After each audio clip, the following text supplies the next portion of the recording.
La Suisse et sa quiétude, ses lacs, son architecture, ses montagnes et parfois une surprenante odeur de cannabis.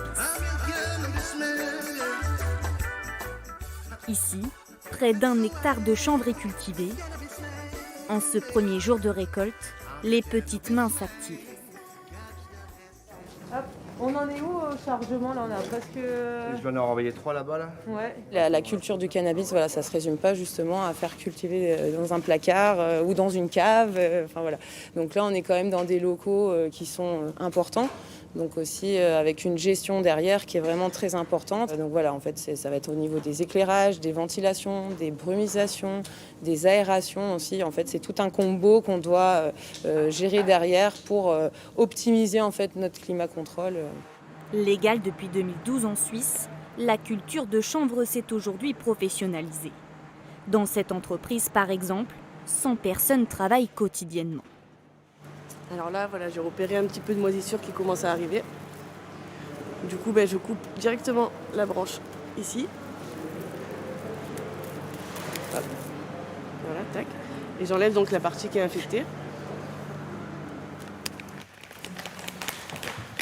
Là, vous êtes sur l'étape de la manucure, où du coup, on fait la dernière partie de nettoyage au niveau de la fleur, pour qu'il ne reste que la fleur et non pas les feuilles autour. Et à partir de ce moment-là, du coup, la fleur part directement en laboratoire pour être dans son état final. Le produit commercialisé, le CBD, aussi appelé cannabis light, ne contient pas plus de 1% de THC, un argument qui fait mouche auprès des consommateurs. J'aime bien particulièrement le goût, et puis j'aimais pas trop les effets du THC, donc pour moi c'était une bonne alternative, quoi. Ce que j'aimerais, c'est un truc pour le soir. Un truc pour te détendre un peu? Ouais, après le travail. C'est cool. Moi, j'ai un enfant à charge et du coup, ça me permet de faire vraiment ma journée sans qu'il y ait un impact ni sur lui, ni sur mon travail. C'est vraiment très agréable. La légalisation du CBD a ainsi détourné certains consommateurs du marché noir. En revanche, pour ce chercheur, le produit a aussi su attirer un nouveau public. Il y a un groupe qu'on a trouvé qui ne consommait pas déjà du cannabis, c'est le groupe le plus âgé, le plus féminin, et qui ne consomme pas du tout d'herbes fumables, qui consomment de l'huile, et qui sont donc plutôt des femmes âgées, avec des problèmes de santé ou des questions sur leur bien-être, et qui ont été achetées de l'huile de cannabis pour essayer d'améliorer leur état de santé.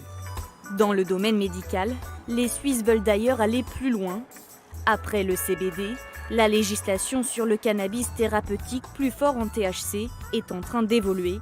Bientôt, les médecins suisses pourront en prescrire librement à leurs patients.